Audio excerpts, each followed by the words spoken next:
죽음을 준비한다는 것은 항상 우리 삶에 있어서 굉장히 중요한 과제죠.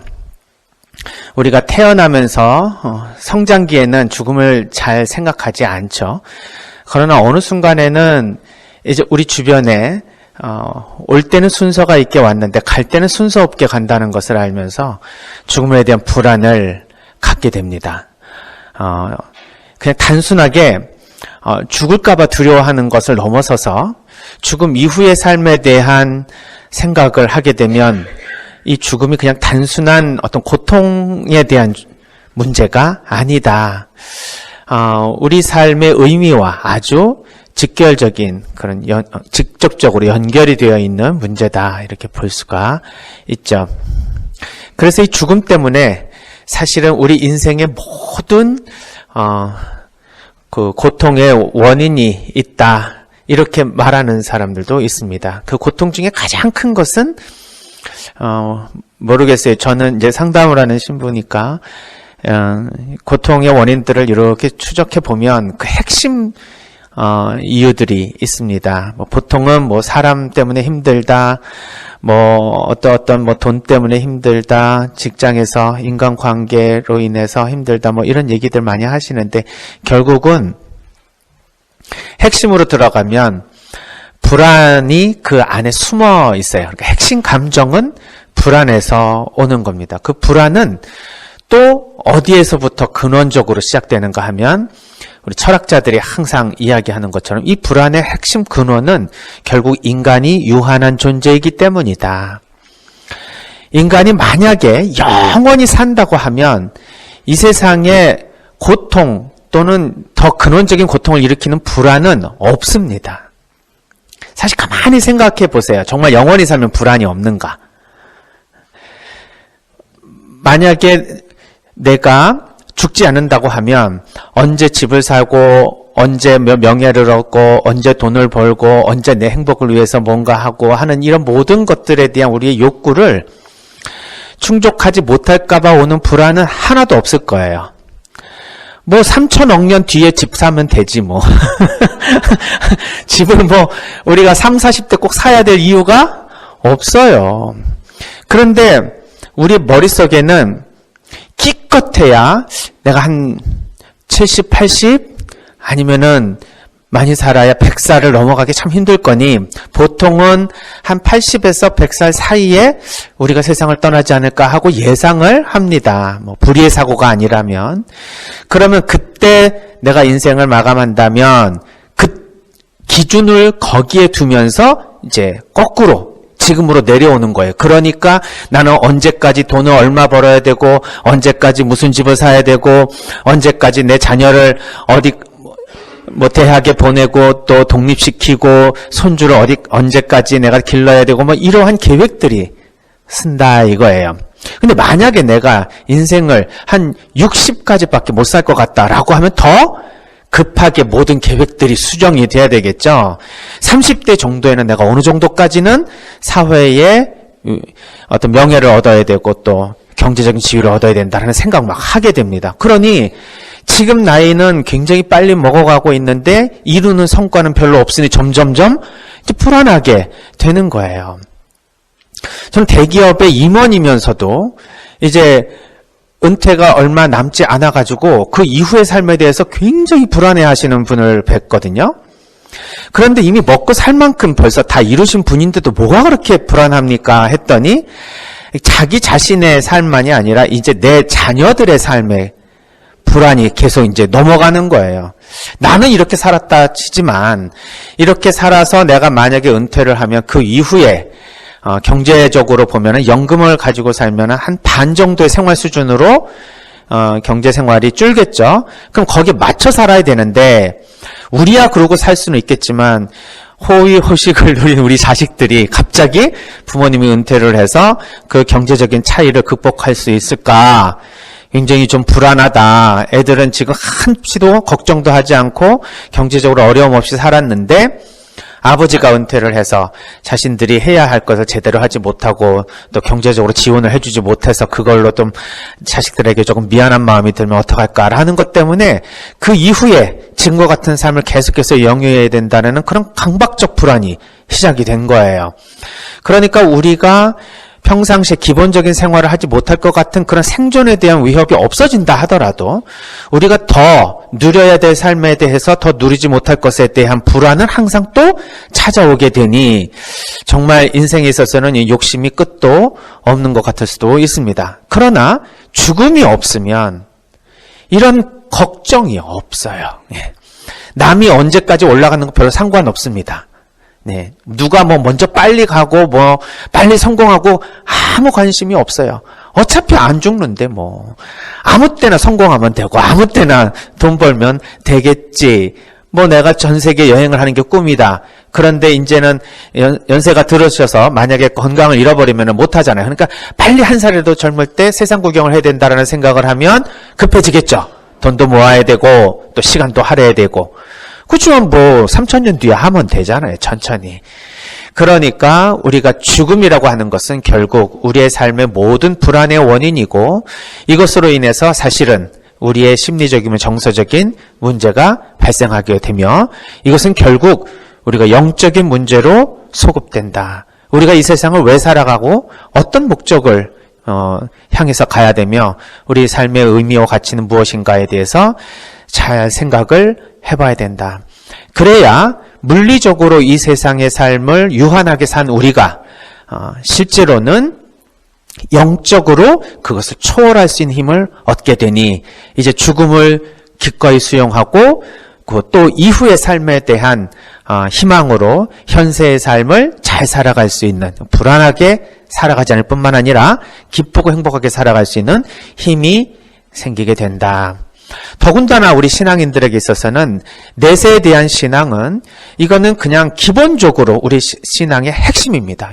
예수님께서 이 세상에 오셔서 십자가 고통을 당하시고 죽으셨다가 다시 부활하신 이 두 가지 사건, 즉 십자가 고통을 지고 사는 우리들의 이 고통의 의미를 생각하게 해주시고 그러나 그것이 그것으로 끝나는 것이 아니라 다시 새로운 부활로 새로운 희망이 열린다.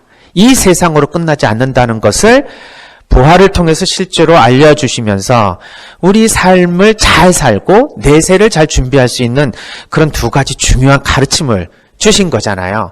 그러니까 우리에게 있어서는 이제 죽음에 대한 불안을 완전히 극복하고 이 세상에 이런 불안으로 인해서 자유롭지 못한 삶을 살지 않도록 해주신 예수님의 은총을 가지고 우리가 인생을 살아가게 된다. 그래서 우리 신앙인들은 올무가 끊어졌네, 해방되었네, 이러한 기쁨의 찬양으로 하루하루가 행복하고 기뻐야 돼요. 그러니까 복음 말씀을 듣고 사는 우리들은 기쁜 소식이니까 기쁜 소식을 들었으면 우리는 기뻐야 됩니다. 누가 기쁜 소식을 전해줬다고 해보세요. 간절히 기다렸던 우리 아이의 대학 합격 소식을 전해드린다고 해봅시다. 얼마나 행복합니까? 이제 수능이 얼마 안 남았죠? 우리 집 고3 되시는, 고3 자녀를 두고 계시는 부모님들은 마음속을 얼마나 졸이고 있겠습니까? 아마 여기에도 계실지 모르겠습니다. 피정을 하면서 더 열심히 기도하시려고 오셨겠죠. 이 기쁜 소식을 하느님께서 미리 마련해 주십사 우리는 희망하고 있습니다. 그렇게 되리라고 봅니다. 그래서 기쁜 소식을 들었는데 갑자기 별로 기쁘지 않다 하면 나의 이 뭔가 마음에 문제가 있거나 아니면 그 소식이 기쁜 소식이 아니거나 그렇게 생각해 볼 수가 있겠죠. 정말 예수님의 말씀이 기쁜 소식이라면 우리는 하루하루가 기뻐야 됩니다. 근데 만약에 기쁘지 않다면 기쁜 소식이 아닐 수는 없으니까 우리가 그 기쁨을 잘 받아들일 수 없는 상태에 있거나 아니면은 그 소식이 도대체 무엇인지에 대한 의미를 잘 깨닫지 못하거나 이런 상황일 것입니다. 그래서 우리가 죽음을 잘 준비한다는 것은 사실은 복음 말씀을 듣고 기쁘게 살아가는 것 외에는 방법이 없어요. 그런데 이런 복음 말씀을 잘 실천하면 실제로 우리에게 기쁨을 주느냐? 그렇다고 우리가 믿으면서도 잘 안 되는 경우가 무엇일까? 우리가 유한한 우리의 인간의 마음이 굉장히 지혜를 온전히 깨닫지 못하고 그냥 하루하루의 욕구에 노예가 되어서 살기 때문에 그런 것이죠. 그래서 우리 신앙에서도 계속해서 복음 말씀으로 말씀 많이 하시지만 늘 들었던 얘기는 우리 뇌가 반복적으로 들으면 잔소리처럼 들리고 들으나 마라 한 소리처럼 들리기 때문에 오늘은 좀 그 버전을 달리해서 우리 조상님들이 어떤 마음으로 그러면은 우리의 이 죽음에 대한 불안을 잘 극복하고 죽음을 수용하면서 살았는가 하는 이야기를 한번 같이 나눠볼까 합니다. 그 조선시대에서 죽음이 가까이 오면 어떻게 우리가 그 불안을 잘 감당하고 기쁘게 죽음을 수용할 수 있을까? 즉 죽음에 대한 준비를 잘할 수 있을까라는 것이 이제 이 사회적인 관심이 되었어요.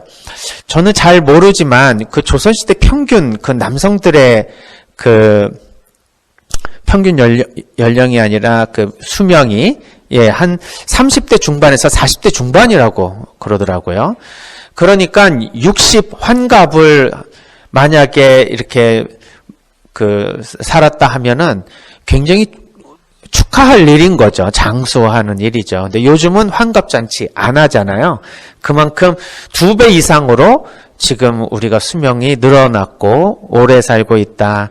근데 그때만 하더라도 뭐 남자들은 특별한 사고가 없으면은 그 정도 살고 또 전란이 있으면은 그냥 뭐 10대, 20대 때 전부 다 전쟁으로 생명을 잃게 되니 참 인생을 이렇게 오래 사는 시기가 우리 지구상 역사상 얼마나 될까 하면은 많지 않았던 것 같습니다. 그러니까 현대를 살아가는 우리들에게 있어서는 참 어떤 면에서는 복이고 또 어떤 면에서는 너무 오래 살아서 또 복이 아닌 경우라고도 볼 수 있는데 어떻든 저는 복이라고 생각합니다. 훨씬 이 세상에 하느님께서 마련해 주신 이 아름다운 세상을 더 오래오래 누리고 살아간다는 것, 그리고 서로 사랑하는 사람과 오랜 시간 함께 같이 있을 수 있다는 것만으로도 우리는 얼마나 행복한가. 그런 마음을 가지게 돼요. 그래서 죽음에 대한 생각을 좀 우리는 천천히 하게 되는데 조선시대의 사람들은 조금 이제 이른 나이에 한 20살만 되면 명호가 이제 어느 정도 열리면서 세상에 대한 눈을 뜨게 되겠죠. 그리고 자신이 이제 결혼을 해서 혼인을 해서 자녀들을 낳고 어느 정도 키웠다 그러면 이제 죽음을 생각해야 되는 때가 다가왔다 하는 겁니다. 그래서 그 철학을 배우기 시작하는데 특히 중국 송나라의 주신중이라는 분이 인생 5계론에 대한 이야기를 전해 주었습니다. 인생 5계는 우리 이 짧은 인생을 살아가는데 5가지 계획을 잘 세워야 우리 인생을 잘 살았다고 하지 않겠냐. 그러니까 5가지 계획을 잘 세워라. 첫 번째는 생계입니다. 그러니까 무슨 일을 하고 어떻게 먹고 살 것인지를 계획하라는 얘기겠죠. 우리도 이제 생계에 대한 계획을 초등학교에서부터 시작하죠. 넌 앞으로 뭐가 되어라. 그래서 이 세상에 뭐 빛과 소금이 되어라. 그리고 어떤 일을 해서 의미 있게 삶을 살아라 하고 부모님들이 많이 가르쳐 주시지 않습니까? 그리고 요즘 아이들도 초등학교 때서부터 벌써 삶의 자기의 이 인생 지도를 세워가고 있어요.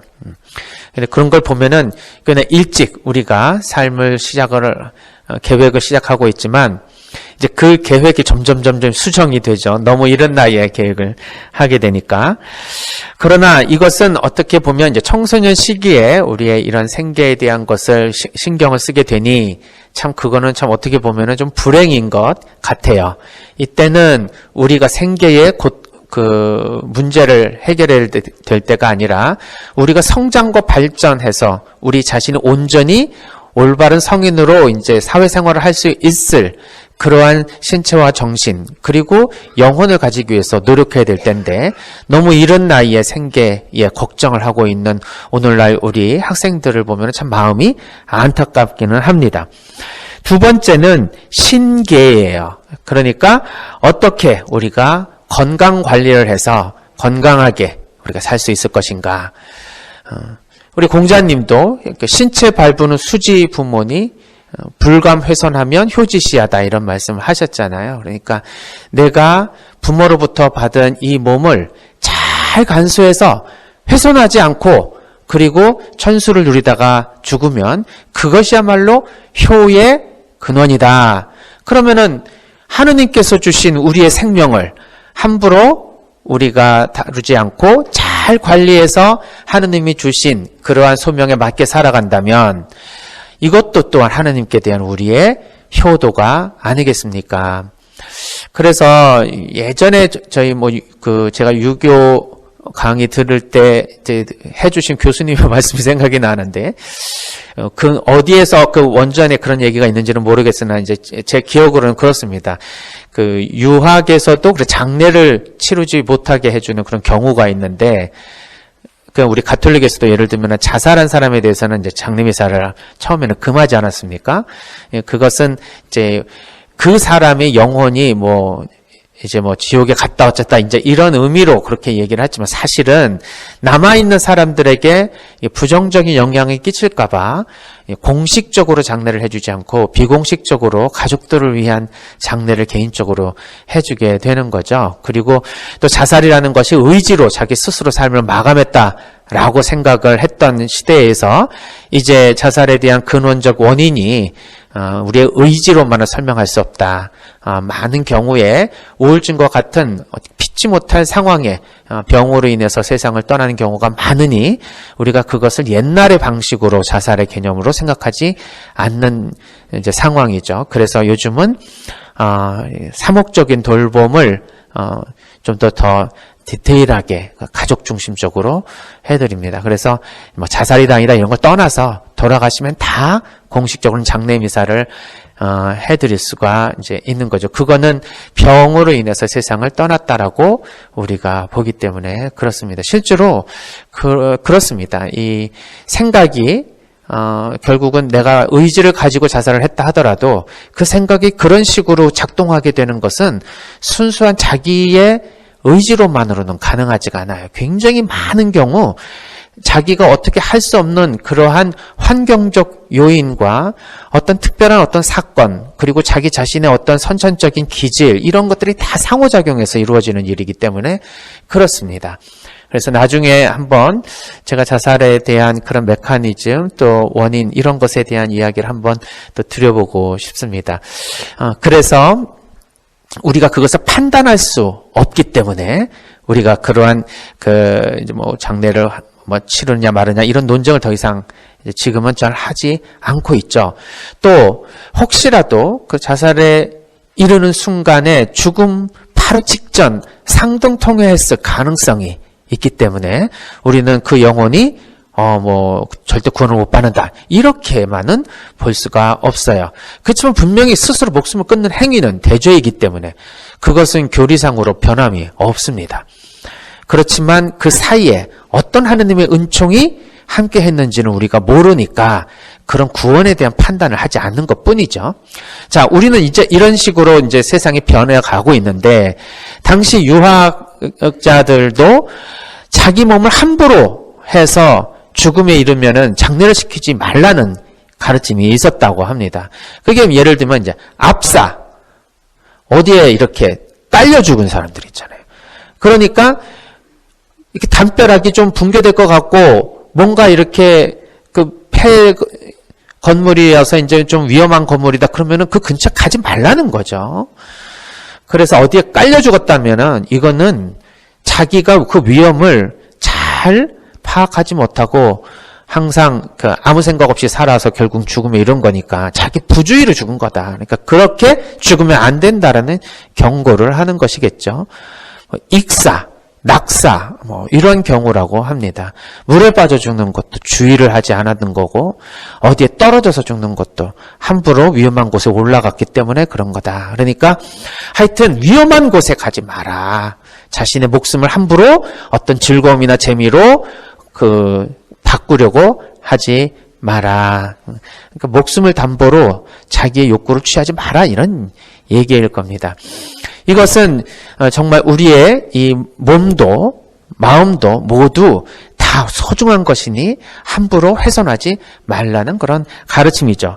그래서 지금 현재 우리에게 있어서도 이 육체 건강에 대해서는 오래 살기 위해서 건강 관리를 많이 하시고 신경을 많이 쓰시는데 정신 건강에 대해서는 아직까지 약간 육체 건강에 비해서 관심을 많이 덜 기울이시는 것 같습니다.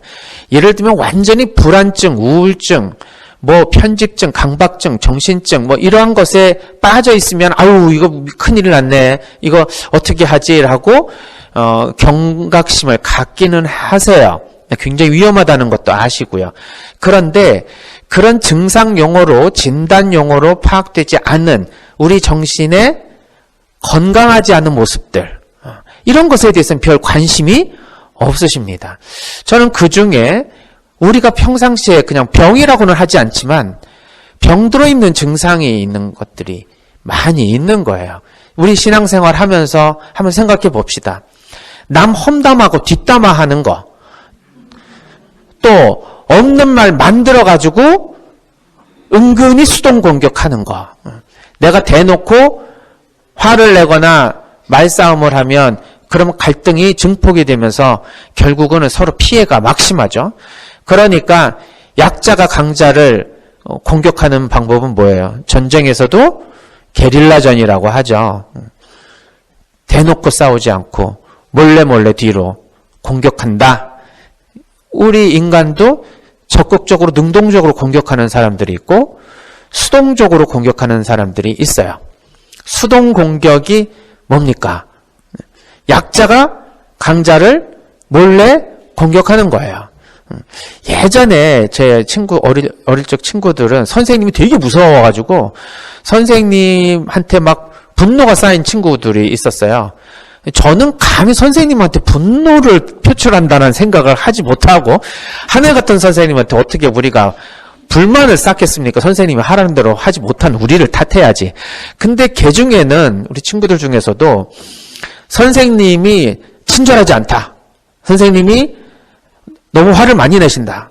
선생님이 못됐다 하면서 선생님을 골려줘야 되겠다고 하는 친구들이 있어요. 그래서 이 초등학교 2학년 때 제 기억인데 그때는 선생님 자리가 앞에 있었잖아요.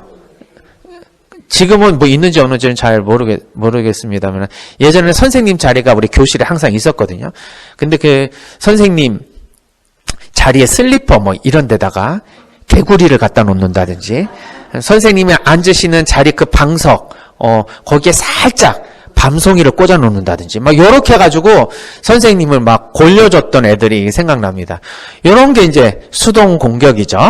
약자가 강자를 골려주면 은근히 뒤로 누가 했는지는 모르게 요렇게 이제 해주는 방법들이 있죠. 우리 예를 들면 아내가 남편에게 수동 공격을 어떻게 합니까? 네, 아침밥 안 해준다든지 와이셔츠를 제대로 안 빨아준다든지 전화 왔는데 뭐 알려달라 그러면은 안 알려주고 골탕을 먹인다든지 이런 방법이 있을 수 있지 않겠습니까? 근데 사실은 이게 우리의 삶의 그냥 일상인가? 그렇지 않습니다. 정상적으로 우리가 살아가지 못할 때 오는 그럼 약간 역기능적인 활동들인데 이것들이 당장은 몰라요. 조금 시간이 지나면 우리 정신 건강을 해치게 됩니다. 말 나온 김에 그러면 적극적 공격, 수동적 공격 말고 또 없을까요? 투사적 공격이라는 것도 있어요. 예, 투사적 공격.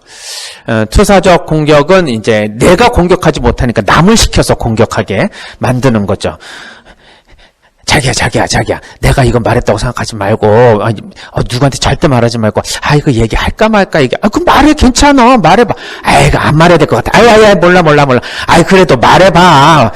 요렇게 해가지고 할 수 없이 뭘 말하는 거. 근데 말이야, 저 누구 있지? 걔 너 맨날 뒤에서 이상한 얘기하고 다닌다? 너 그거 알아?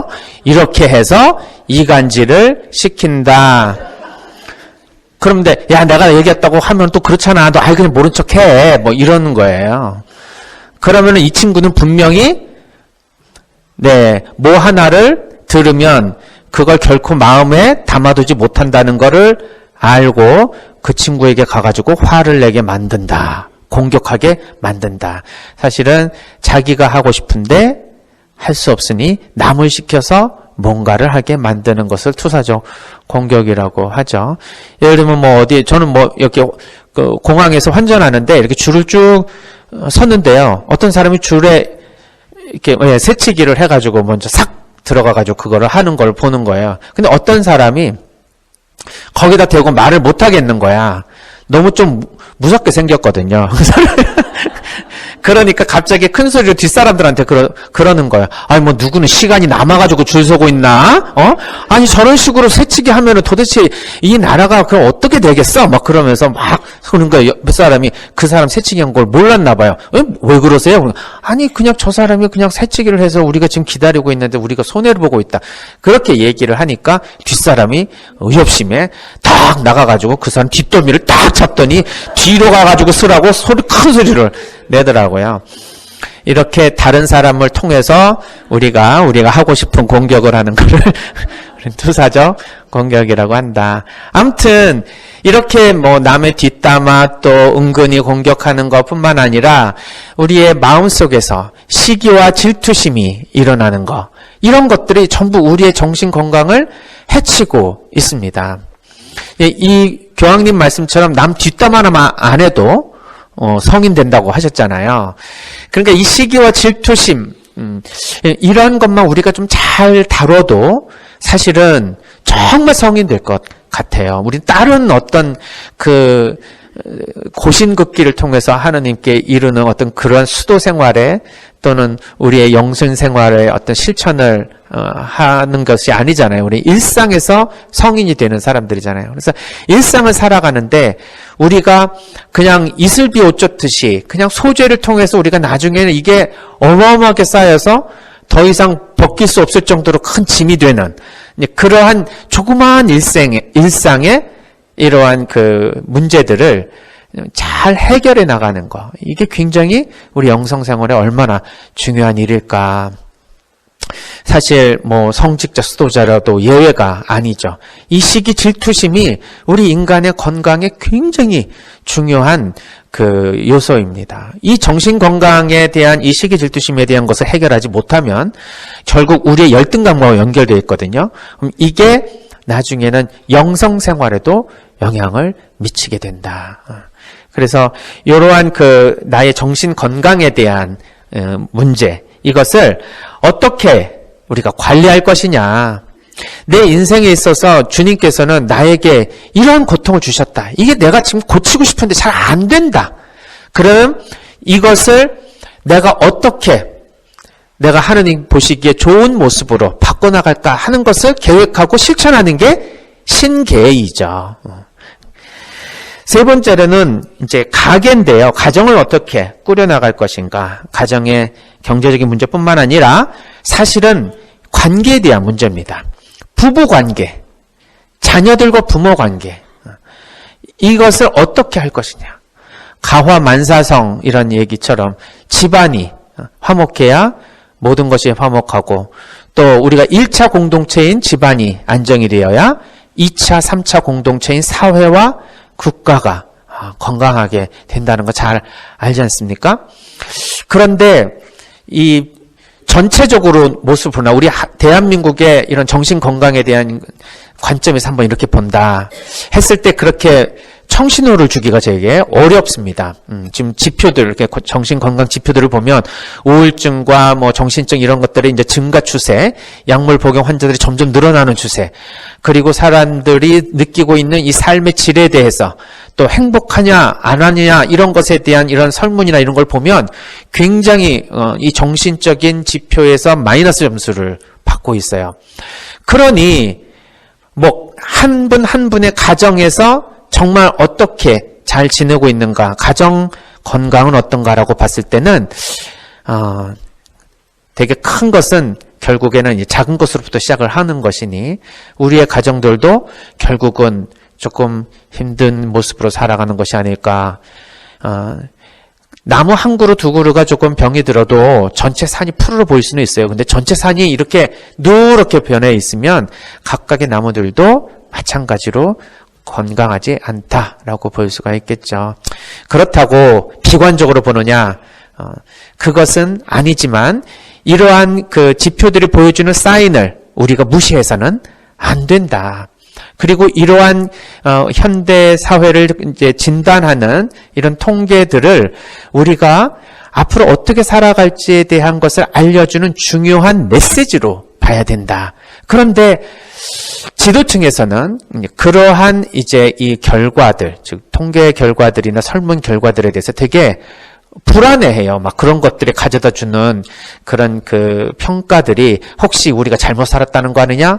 우리가 잘못했다는 얘기가 아니냐? 이렇게 들어갈까봐 자꾸 회피하고 싶고 안 받아들이고 싶다 하는 겁니다. 근데 그렇지 않습니다. 우리 현재 뭔가 문제가 있다라는 것은 굉장히 중요한 사인이에요. 만약에 우리 몸에서 열이 나는 이 감각이 우리에게 느껴지지 않는다. 그러면 우리는 금방 죽어버릴 수도 있지 않습니까? 고통을 느끼지 못한다. 우리는 생명을 유지할 수 없을 것입니다. 손가락 끝에 뭐가 가시가 박혀가지고 아픈 것을 못 느끼면 거기서부터 계속 염증이 시작이 되어서 이제는 손가락을 잘라야만 하는 상황까지 가겠죠.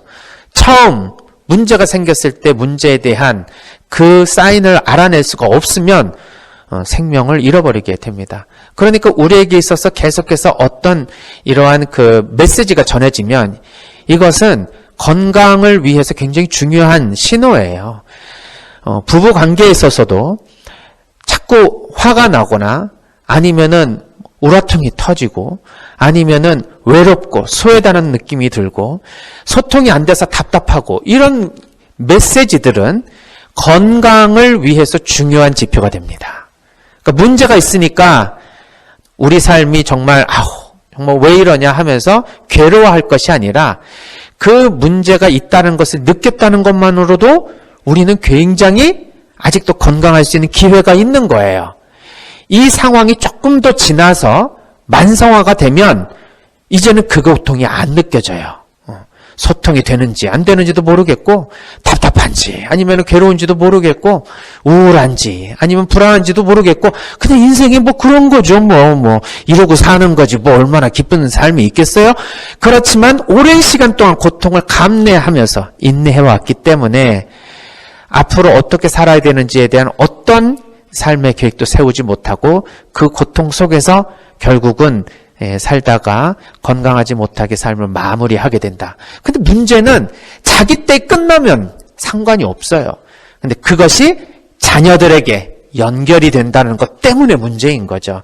그러니까 우리는 이 정신적이고 정서적이고 이러한 문제의 메시지가 오면 이거를 반드시 다뤄야 됩니다. 그냥 묻어놓고 그냥 내 죽으면 끝나지 절대 그게 안 된다는 거예요. 우리 후손들에게 전달이 되는 것이니 나에게 즉 나로 인해서 내 후손들에게는 더 이상의 이러한 조상들로부터 또는 내가 만들어낸 환경으로부터 나온 결과들을 물려주지 않겠다라는 굳은 결심을 하는 게 되게 중요합니다. 그래서 다뤄야 되는 거예요. 묻어둬서 없어지지 않습니다. 그래서 반드시 좀 다뤄야 되는데 그런 메시지들을 많이 지금 느끼고 계신다면 괴로워하실 것이 아니라 이걸 다루라고 하는 사인이구나 하고 그 메시지에 귀 기울여서 뭔가 대응을 하셨으면 좋겠습니다. 우리 몸에서 나오는 이러한 이제 뭐 열이 난다든지 눈이 막 뻑뻑한다든지 소화가 안 된다든지 뭔가 이렇게 자꾸 불편하다든지 이런 것은 건강을 위해서 좀 더 신경을 쓰라는 몸의 사인이죠. 그러니까 이런 사인을 무시하게 되면 점점점 이게 쌓여가지고 뭐가 돼요? 심톰이 됩니다. 증상으로 이제 그런 약간 병리적으로 이제 나타나기 시작한다는 거죠. 그리고 나서 그것도 무시하면 이제 증후군, 신드롬 같은 것 또는 질환, 디지스라고 하는 그런 이렇게 표현되는 그런 방식으로 점점 진행이 된다. 그러니까 병과 증후군으로 넘어가기 전에 이런 사인이 왔을 때 빨리 우리가 대처를 해야 된다. 그래서 우리 지금 이 가정, 우리의 가정은 어떠한 사인도 없습니까? 자녀들이 우리 부모에게 주는 사인은 없습니까? 아내가 또는 남편이 서로에게 주는 사인은 없습니까? 네. 또는 며느리가, 사위가 주는 사인은 없습니까? 아니, 뭐 그런 게 없는 사회가 어디 있어. 다 우리도 옛날에는 그러고 살았는데 뭐 그거 다 겪고 넘어가는 거야. 삶이 그런 거야. 이렇게 생각하지 않았으면 좋겠습니다. 그래서 우리가 뭘 좋은 거를 우리 후손들에게 넘겨주겠다는 거예요. 인생의 고통은 당연히 받아야 되는 거야 하면서 그 고통의 질곡을 우리 후손들에게 자꾸 넘겨주는 게 그게 당연하다고 생각하느냐. 그렇지 않습니다. 넘겨줄 게 얼마나 많은데 그런 거를 넘겨줘야 되겠습니까? 그래서 우리가 행복하게 기쁘게 살아가는 모습을 우리 자녀들, 후손들에게 보여주는 것인 만큼 그것만큼 훌륭한 자산이 어디 있을까? 그래서 가계에 대한 계획을 세워야 된다. 그리고 네 번째가 노계다. 노후 관리. 노후의 삶을 어떻게 살아야 되는가. 이전 강의에도 제가 말씀을 드렸었는데, 이런 이제 상담과 심리치료, 정신의학에 대해서 이제 관심사가 처음에는 우리 아이들을 어떻게 키울 수 있을까? 소년기, 청소년기 아이들을 어떻게 잘 교육시킬 수 있을까? 그리고 또 부부 문제, 가정이 깨지는 것을 어떻게 막을 수 있을까? 그 다음에 마지막으로는 노년기에 우리의 삶을 어떻게 잘 준비할 수 있을까? 여기에는 죽음에 대한 수용, 이런 문제가 이제 들어오기 시작하죠. 그래서 마지막 다섯 번째가 사계, 죽을 살자, 죽음에 대한 계획. 어떻게 죽음에 대한 계획을 세우는가? 죽음에 대한 계획을 어떻게 세울까요? 그러니 죽음에 대해서 우리가 계획을 세우려면은 어떠해야 됩니까? 언제 죽을지를 좀 아는 게 중요하겠죠? 궁금하지 않으세요? 바로 전 강의 때는 그걸 모르니까 우리가 행복한 거라고 말씀을 드렸는데, 역시 조선시대 때도 그걸 알고 싶어서 굉장히 초조했는 것 같습니다. 그래서 조선 명종 때 홍계관이라고 하는 점쟁이가 있었어요. 명종 그러면은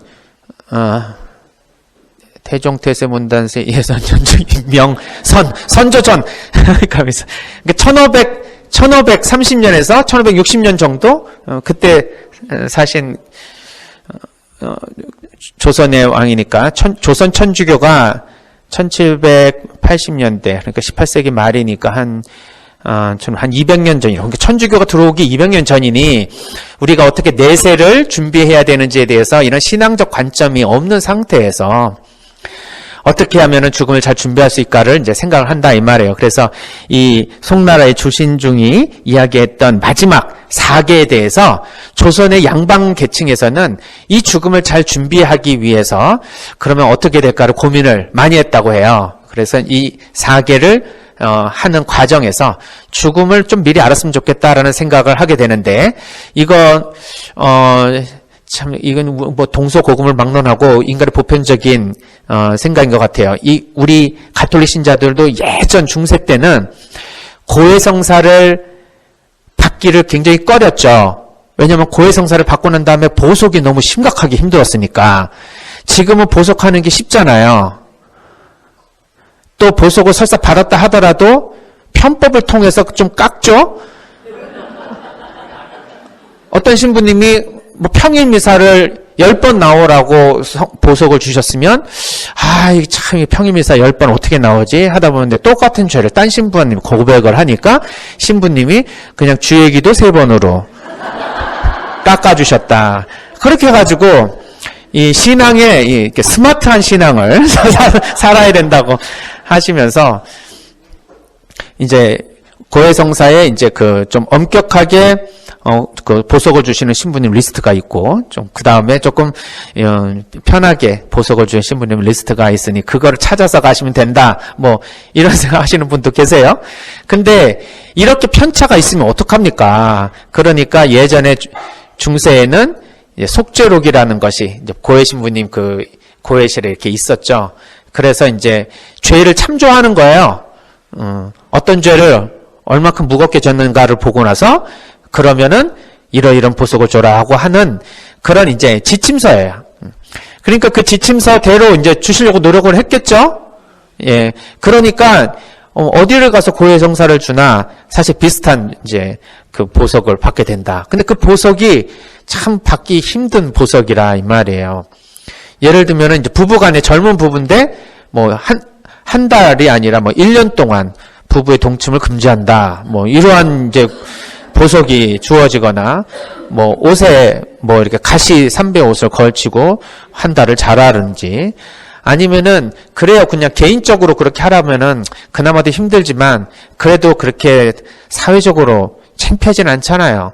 그런데 예전에는 이렇게 교회에 이제 미사를 집전할 때 그 저 뒤에 지금은 우리는 유아실이 있죠. 근데 예전에는 이제 동아줄이나 뭐 새끼줄로 이렇게 한 구탱이를 이렇게 그 섹터를 만들어 가지고 그 안에서 이제 미사를 보게 했단 말이에요. 누구를?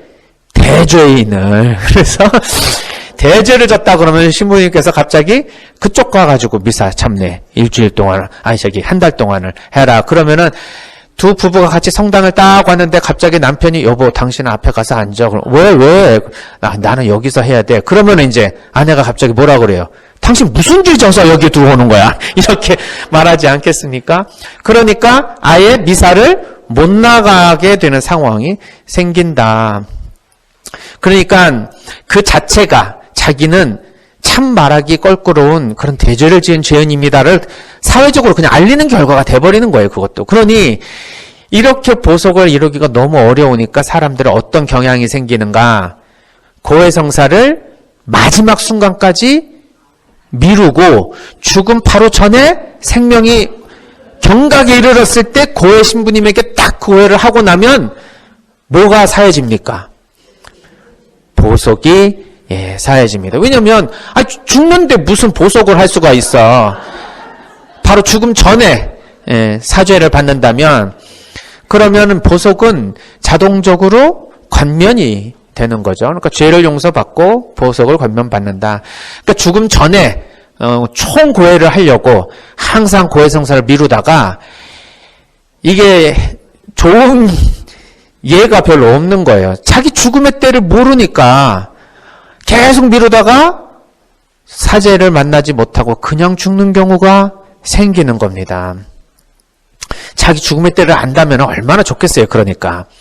그래서 예전에도 내가 언제쯤 죽을 것인지에 대해서 자꾸 신점을 치고 자기 죽음에 대해서 예언을 해주는 사람들을 찾아가서 언제쯤 죽을까를 맞춰가지고 대략 그걸로 한두 달 내지는 한 1년 정도를 두고 총고해를 하면서 남은 기간 동안 열심히 잘 살면 그러면 이제 천국에 가겠다라는 생각으로 이제 자기의 죽음에 대한 계획을 잘 세우는 거죠.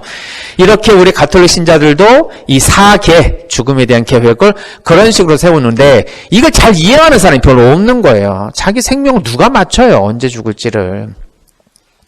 그러니까 너무 피해가 막심하니 이제 보석에 대한 것을 조금 이제 속죄록이라는 것을 폐지하게 되고 보석을 계속해서 평상시에 자주 받고 고해성사를 자주 받고 나의 죄를 용서받는 차원이 아니라 하느님과 화해하는 차원이니 하느님과의 화해를 마지막에 하면 무슨 의미가 있어요?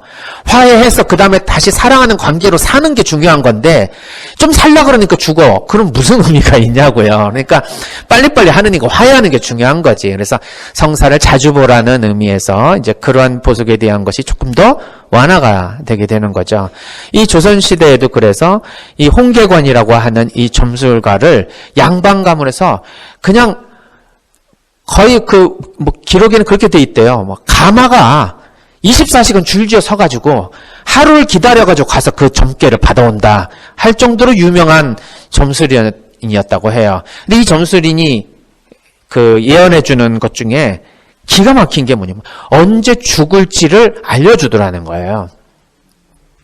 아마 사주를 보고 아마 요때 죽을 거라고 막 가르쳐 주는지는 잘 모르겠습니다만은 뭐 신점을 받아서 가르쳐 주는지도 모르겠습니다만 자신이 죽는 해와 달까지를 알려줬다는 거예요. 연과 월을. 그러니 그쯤 돼서 죽을 거라는 걸 알면은 그 전 몇 개월 정도로 해가지고 이 사계를 이제 잘 실천하면 되겠죠? 계획을 맞춰가지고 자기가 어떻게 하면 죽음을 편안하게 잘 받아들일 수 있을까라는 이제 계획을 하면 됩니다. 그래서 이 사계는 자신의 이제 죽음에 맞춰가지고 죽음을 잘 준비하라는 것인데, 그럼 어떻게 죽음을 준비하는가 했을 때 그 죽음을 준비하는 철학도 있었어요. 그 철학이 오명철학이라고 하는 5개, 오멸철학이라고 하는 5개의 계명을 잘 지키면 그러면 죽음을 잘 준비할 수 있다 해서 이것을 그 죽음의 때에 맞춰가지고 하려고 했었던 거예요. 아니, 왜냐면 미리 해버리면 손해보니까. 한번 보세요. 왜 미리 하면 손해보는가. 첫째, 멸제가 있었습니다. 멸제. 삶의 미련을 남기게 해주는 재물을 정리하라는 거예요. 근데 이거를 미리 정리하고 난 다음에 한 20년 살아봐요. 아유, 그럼 큰일 나죠. 그러니까 이제 죽기 전에 정리를 해야 되니까 죽을 날짜가 되게 필요했던 것입니다. 우리는 이제 언제쯤 이 삶의 재물을 정리해야 합니까? 그리고 정리는 누구에게 해줄 거예요? 자식들? 아니면 우리 생태마을에? 사회에? 내가 먹고 살기도 힘든데 뭐 전해줄 것도 없다. 이렇게 생각하시는 분도 계시지 않겠습니까? 그래도 자신이 뭐 20년간 써왔던 만년필이라든지 내가 그래도 애지중지하게 귀하게 생각해왔던 성물이라든지 이런 것들은 우리 자녀들에게 한 번쯤 의미를 주고 나를 생각하게 해줄 수 있는 그러한 되게 중요한 징표잖아요. 그냥 이런 거 하나쯤 이렇게 잘 마련해가지고요. 그거를 뭐 묵주라든지 이런 거를 내가 그냥 관에 가지고 들어가는 것도 좋지만 우리 자녀들에게 그것을 선물하면서 이거를 꼭 엄마 돌아가시고 난 다음에 이 묵주를 통해서 엄마를 기억해다오 하면서 이 성물을 좀 잘 전달해 주는 거 이런 것은 굉장히 중요한 것 같아요. 그러니까 우리의 모든 재산을 누구에게 어떻게 정리한다라는 개념에 속해 있는 영적 이런 성물에 대한 또 영적 자산에 대한 것을 우리가 어떻게 자녀들에게 잘 전달할 것인가. 그러나 이것에 이제 미련을 남게 해주는 세속적인 재물은 정리하라고 하는 것이 멸제니 조상들은 이걸 언제쯤 해야 될까라는 생각을 하니까 죽음의 때가 되게 중요했던 거죠. 둘째는 멸원. 살아있는 동안 남에게 샀던 원한. 그 원한을 풀어줘라 하는 겁니다. 원한을 안 풀어주면 옛날에 이런 중국의 무슨 이렇게 무협지 같은 데 보면 어때요? 예. 자기가 하지 않으면 귀신이 돼서요? 자기가 안 하면 자기 자식이 해야 되고 자기 자식이 못하면 손주가 해야 되고 조상의 과업이 후손들에게 물려집니다. 복수의 과업인 거예요. 그래서 한을 풀어줘야 된다. 맞아요. 한이 있으면 죽지 못해서 저승을 떠돈다. 그러니까 그 한이 얼마나 이 세상에서 풀어지지 않으면 저 세상까지 끌고 간다는 말은 얼마나 무서운 것입니까? 그래서 남에게 원한을 산 일이 있으면 반드시 풀어야 된다. 그러니까 이 원한을 풀지 못하고 죽을까봐 우리는 빨리 풀어야 돼요. 빨리. 나중에 죽기 전에 풀라 그러지 말고 빨리 풀었으면 좋겠다. 이러고 보니까 누구 또 어떤 신부님 생각이 나는데 그 얘기하면 또 안 됩니다. 예? 아니, 신부님들끼리 서로 싸워가지고 한이 됐는데, 한 신부님이 돌아가시기 전에, 이미 이제 생명이 경각에 달하니, 그 상대편 신부님이, 이거 같이 화해를 해야 되나 말아야 되나 돌아가시기 전에, 이것도 고민하신 거예요. 고민하셨는데, 용기를 내가지고 화해하고 나니까 자기가 참 바보같이 살았구나. 별것도 아닌 것 같고 서로 꽁해가지고 서로 그냥 톰과 제리 같이 이렇게 사셨는데 마지막 순간에 이렇게 화해를 하고 나니 진작에 그럴 걸 하고 막 우셨던 신부님이 생각이 나는데 살아생전에는 그렇게 두 분이 관계가 안 좋으셨어요. 근데 왜 그러냐 하면 제가 볼 때는 이제 질투야, 질투. 시기 질투. 그냥 누군 잘 나가고, 누구는 조금 그런 것 같지 않고 했으니까, 그것 때문에 하시는 일, 그거 왜 꼭 해야 되느냐, 그런 식으로 해서 되겠느냐, 그러다 하다가, 중간에 중단되면 안 하면 못하지 않느냐, 이러면서 계속 딴지를 거신다. 그냥 우리가 주변에서 보면, 분명히 저거는 개인적 감정으로 저러시는 거지, 진짜 무슨 꼭 이렇게 비판할 것도 아닌데 라는 생각을 하지만 우리가 마음에서 질투가 딱 생기면 갑자기 그것을 합리화하려고 하는 이론들이 들어오죠, 머릿속에. 그래서 그 일을 꼭 해서는 안 되는 이런 이유들, 꼭 할 필요가 없는 이유들, 또 하다가 중단되면 어떻게 될 것이라는 위험 요소도 이런 것들이 막 줄을 서면서 반대할 이유가 탄탄하게 맞춰진다. 그러면서 나는 이 일을 공식적으로 객관적으로 반대하는 것이지 시기 질투해서 하는 게 아니다라고 하지만 사실 파고들면 개인적인 감정이 숨어있다. 그러니까 이게 우리가 사실 우리 자신을 잘 살펴야 되는 거예요. 스스로 자신의 마음에 대해서 합리화하고 자꾸 주지화하려는 경향, 이 방어기제가 굉장히 강력하게 우리를 유혹합니다. 사실은 우리가 그 안에 숨은, 우리 안에 숨어있는 욕구를 찾아볼 필요가 있는 것이죠. 그래서 이 원한을 내가 샀다, 내가 누구의 원한을 샀다라고 하는 것을 인정하는 것도 굉장히 필요하겠죠. 내가 어떤 원한을 샀는지를 모르는 경우가 허다합니다. 그러니까 예를 들면 그 원한이 꼭 누구의 그 재산을 뭐 강취를 했다든지, 뭐 아니면은 누구의 삶을 완전히 쑥대박 만들었다든지, 우리 국가를 위해서 일개 가정 하나쯤은 좀 피해를 봐도 된다라고 해서 간첩으로 몰아서 뭐 국가를 위해서 조금 희생을 해라, 뭐 이렇게 해가지고 뭔가 조작을 하거나, 뭐 국민의 어떤 울분을 달래기 위해서 범인이 아니더라도 누군가는 범인이 돼야 되는 상황에서 범인으로 만들어서 막 조작을 하거나, 막 이런 것은 그 집안의 그 원한을 어떻게 감내할 것입니까? 그러나 정말 본인들은 그런 생각을 해요. 난 국가를 위해서 했다. 나 좋아서 한 일 아니다. 개인적인 감정 없다. 그런 식으로 생각을 합니다. 이거 조금 더 잘 생각해 봐야 돼요. 물론 공무원들이니까 위에서 시키는 대로 한다고 할 수는 있겠지만, 나의 양심법과 그 다음에 직업 윤리가 충돌할 때 우리는 어떤 것을 따라야 될까? 이 그리스도의 신자들에게 굉장히 중요한 삶의 기본 법칙입니다. 이것을 우리가 실천하는 것이 크리스찬이지, 세속 사람들이 살아가면서 살아가는 법칙으로 살아가지 않도록 우리가 잘 마음 정리를 해야지, 막상 그런 경우에 정말 진정한 신앙이 있느냐 아니냐가 이제 결정이 되는데 쉬운 문제는 아니겠죠. 그런데 그런 그 원한을 내가 샀다 안 샀다라는 거를 그렇게까지 큰 일을 이제 내가 했으면 의식은 되겠죠. 근데 대부분 의식하지 못하는 이유가 뭐냐면 말로 원한을 사는 경우들이 많기 때문에 그래요. 내가 말로 누구에게 상처를 줬는데 그 말이 어떻게 그 사람 마음 안에서 원한으로 작용했는지를 모릅니다.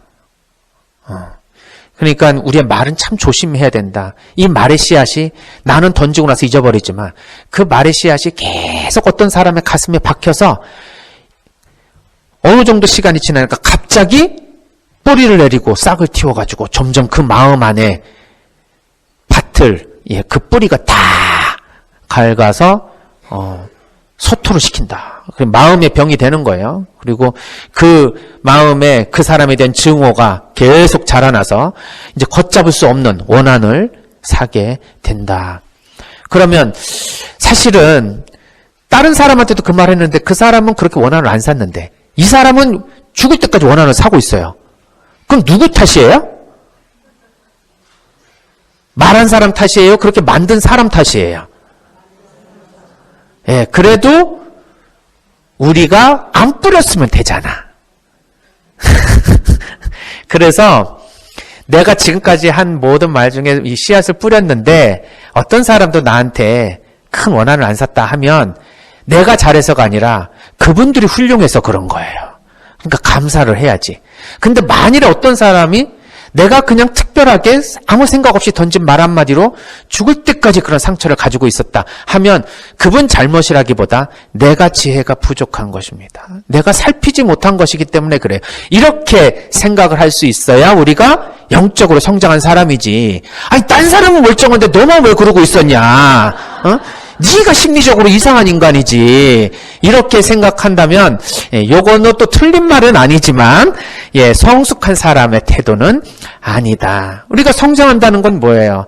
우리가 똑같이 내 앞에 있는 10사람에게 적어도 10사람에게 칭찬과 또 격려를 해주지 못할지언정 비난과 공격을 통해서 그 사람에게 상처를 주지 않는 것이 훨씬 중요하잖아요. 그러니까 이거 훌륭한 의사와 예를 들면은 이제 사이비, 예를 들면 이제 그런 의사를 봅시다. 우리가 불법 시술과 예를 들면 정법 그런 그 의술의 차이를 아세요? 어떻게 보면은 야매로 한다는 거 있잖아요. 예전에는 저는 보면은 치과 치료도 다 야매로 했던 그 기억이 있거든요. 어떤 집안에서 뭔가 이렇게 안에 땜질을 하고 하는 거, 뭐 옛날에 수은으로도 했잖아요. 근데 그거를 하는 기공사분들이 어떤 뭐 치과 의사도 아니고 자격증도 없는데 뭔가 이렇게 기술을 배워서 막 하시더라고요. 그러니까 엄청 싸지. 근데 그 야매로 뭐 쌍꺼풀 수술도 하고 뭐도 하고 다 하시는데 심지어는 찜질방에서도 하시지 않습니까? 네, 그런 것들을 왜 못하게 하느냐 했을 때는 그렇게 하면은 돈이 그 불법 시술로 새 나가면은 이런 의사 선생님들의 수입이 주는 거 아니냐 이런 차원이 아니라 문제가 발생했을 때 해결을 못하는 거죠. 네, 설사 기술은 더 뛰어나고 어떻게 보면은 그런 미용이나 뭐 이런 쪽에 있어서는 더 손재주가 더 뛰어나서 보통 의사보다도 더 잘하실 수도 있어요. 그럼 기술이 필요한 작업이니까. 그렇지만 문제가 발생했을 때 사람을 결국 살릴 수 있는 사람과 그 문제를 해결할 수 없는 것에 그 기술의 차이가 결정이 된다. 이 얘기를 자꾸 왜 하는지 모르겠네. 무슨 얘기하다 여기까지 온 거예요?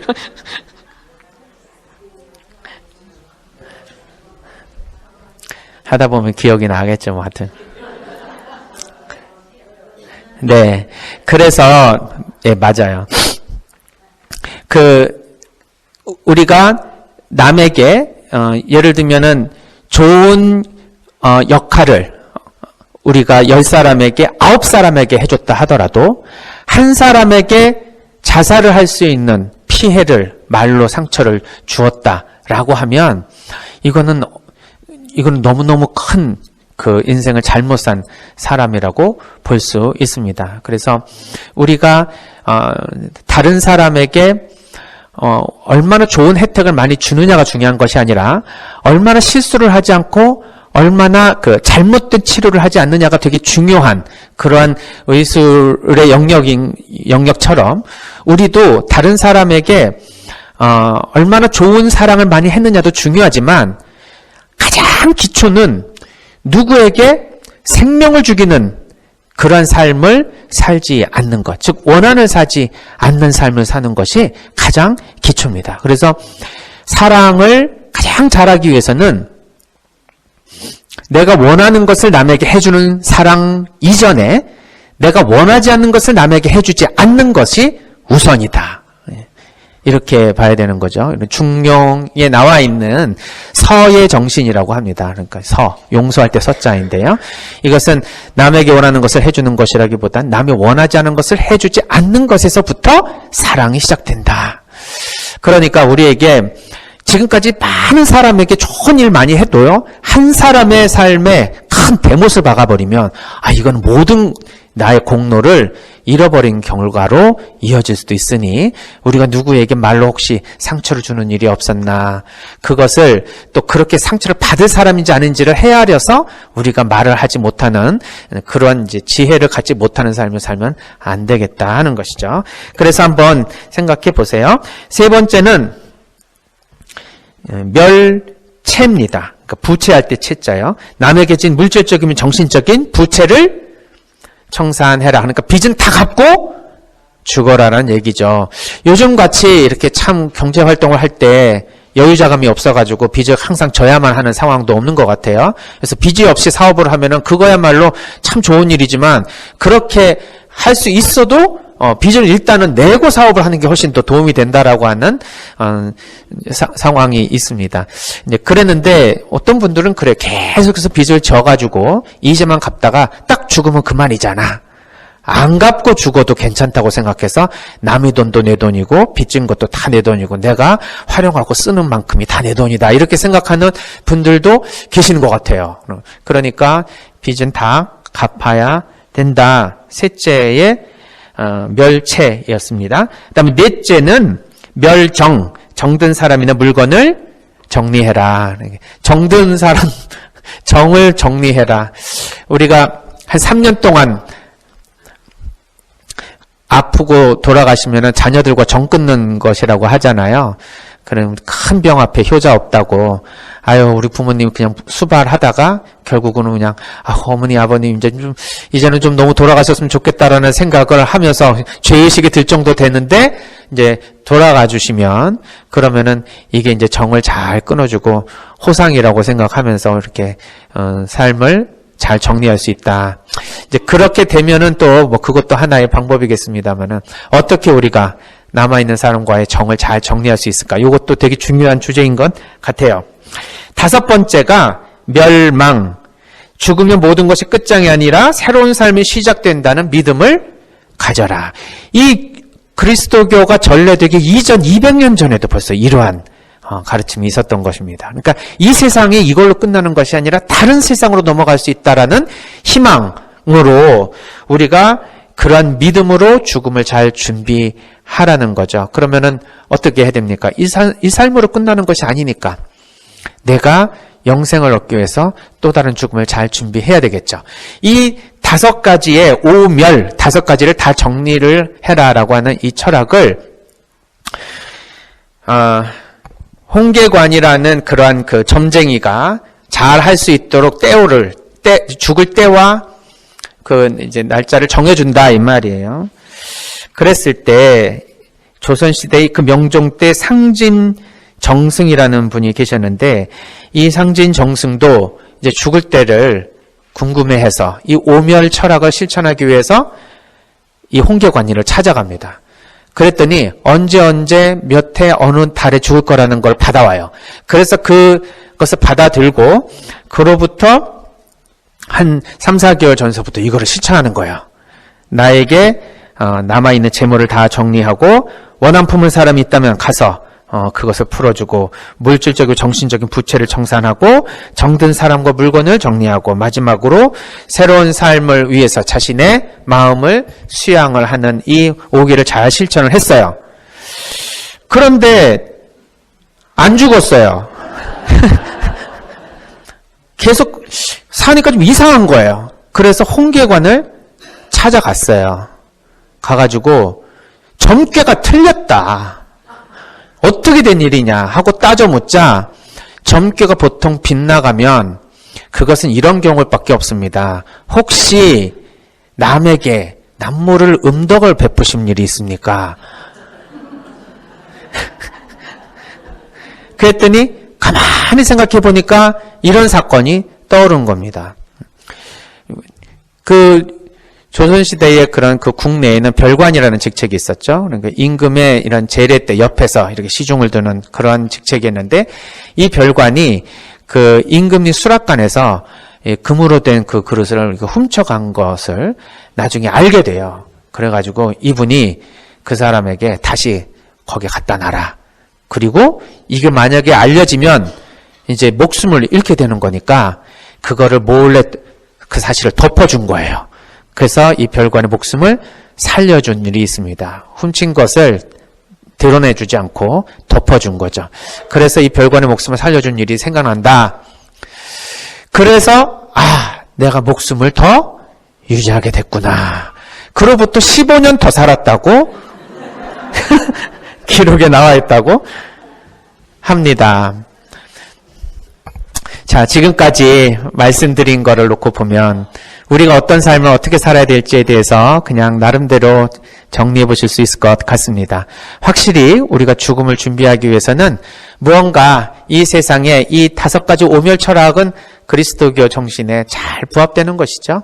우리가 이 세상으로 사는 것이 끝이 아니라 다시 새로운 삶이 열리는 것이기 때문에 나의 이 삶을 잘 마감하는 것도 이후의 삶을 위해서도 중요한 것이고 남아있는 우리 가족들과 우리 후손들을 위해서도 굉장히 중요한 일입니다. 그리고 남에게 이러한 그 원한인 산 것도 뭐 부채 있는 것 갚아주는 것도 중요하지만 정말 음덕을 베푼다는 것은 어떤 면에 있어서는 우리의 삶을 좀 더 이어갈 수 있는 그런 정도의 어떤 힘이 있었지 않을까라는 생각도 합니다. 따라서 우리가 언제 죽느냐는 그렇게 중요하지 않을 것입니다. 하루하루를 우리가 최선을 다해서 이러한 오멸 철학과 같이 우리의 삶을 항상 오늘 살다가 내일 죽을 것 같은 마음으로만 살 수 있으면 우리는 언제 죽음이 찾아와도 사실은 두렵지 않겠죠. 그렇게 해서 우리 하루하루의 삶을 우리가 기쁘게 살아갈 수만 있으면 우리는 이러한 복음으로 살아가는 우리들, 죽음을 승화시키며 죽음에 자유롭지 못한 인간이 아니라 오히려 죽음을 기꺼이 받아들이면서 영생에 대한 믿음과 희망으로 하루하루가 행복하게 살아갈 수 있는 모습을 다른 사람들에게 보여줌으로써 복음을 전할 수 있는 그런 우리 신앙이 되지 않을까 생각이 들었습니다.